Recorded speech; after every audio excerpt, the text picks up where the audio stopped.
రాష్ట్రాల మధ్య రవాణా ముఖ చిత్రాన్ని మార్చేసే కీలక అడుగుపడింది. తెలంగాణ, ఆంధ్రప్రదేశ్ ను అనుసంధానించే అత్యంత రద్దీ కలిగిన జాతీయ రహదారి 65 విస్తరణకు సర్వం సిద్ధమైంది. ప్రస్తుతం ఉన్న 4 లైన్ల రహదారిని 6 లైన్లుగా మారుస్తూ కేంద్ర రాష్ట్ర ప్రభుత్వాలు సంయుక్తంగా చేపట్టిన ఈ మెగా ప్రాజెక్ట్ రెండు నగరాల మధ్య ప్రయాణాన్ని తగ్గించనుంది. హైదరాబాద్ నుంచి విజయవాడ వరకు 231 కిలోమీటర్ల పొడవు గల ఈ ప్రాజెక్టు మొత్తం వ్యయం 10,391 కోట్లు కాగా మొత్తం కేంద్రమే భరించనుంది. ప్రస్తుతం 4.5 నుంచి 5 గంటలు పడుతుండగా విస్తరణ తర్వాత కేవలం 2.5 నుంచి 3 గంటల్లో చేరుకోవచ్చు. ప్రతిరోజు సుమారు 60,000 నుంచి 80,000 వాహనాలు ఈ మార్గంలో ప్రయాణిస్తాయి. ఈ విస్తరణ కేవలం రోడ్డు వెడల్పు చేయడం మాత్రమే కాదు, ప్రయాణాన్ని అత్యంత సురక్షితంగా మరియు వేగంగా మార్చేలా ప్రణాళికలు రచించారు. నల్గొండ, సూర్యాపేట, కోదాడ, నందిగామ వంటి ప్రధాన పట్టణాల్లో ట్రాఫిక్ సమస్యను నివారించడానికి కొత్త బైపాస్లను నిర్మిస్తున్నారు. స్థానిక వాహనాల వల్ల ప్రధాన హైవేపై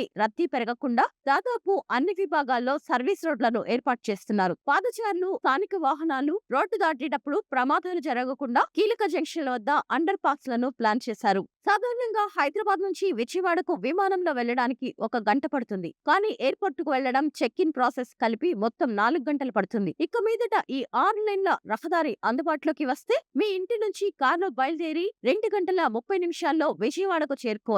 ఇది విమాన ప్రయాణం కంటే తక్కువ ఖర్చుతో కూడిన వేగవంతమైన ప్రత్యామ్నాయంగా మారనుంది. మంత్రి కోమటిరెడ్డి వెంకటరెడ్డి ఈ ప్రాజెక్టు ప్రతిష్టాత్మకంగా తీసుకున్నారు. మంత్రి నితిన్ గడ్కరీతో సంప్రదింపులు జరుపుతూ పనులను వేగవంతం చేయడంలో కీలక పాత్ర పోషిస్తున్నారు. 2028 అసెంబ్లీ ఎన్నికలకు ముందే ఈ ప్రాజెక్టును పూర్తి చేసి మౌలిక సదుపాయాల అభివృద్ధిలో కాంగ్రెస్ ప్రభుత్వం తన ముద్ర వేయాలని చూస్తోంది. గ్రేటర్ హైదరాబాద్ లో నివసిస్తున్న ఆంధ్ర మూలాలున్న ప్రజలకు ఈ హైవే ఒక ఎమోషనల్ లింక్. దీని నిర్మాణం పూర్తయితే రాజకీయంగా కూడా కాంగ్రెస్ కు పెద్ద అడ్వాంటేజ్ అయ్యే అవకాశం ఉంది. National highways authorities of India ఇప్పటికే డిపిఆర్ పూర్తి చేసింది. టెండర్ల ప్రక్రియ తుది దశలో ఉంది. పనులు ప్రారంభమైన తర్వాత 2 సంవత్సరాల కాల పరిమితిలో దీనిని పూర్తి చేయాలని లక్ష్యంగా పెట్టుకున్నారు. నిర్మాణ సమయంలో వాహనాల రాకపోకలకు అంతరాయం కలగకుండా పక్కా ప్లానింగ్ తో అధికారులు ముందుకు వెళ్తున్నారు.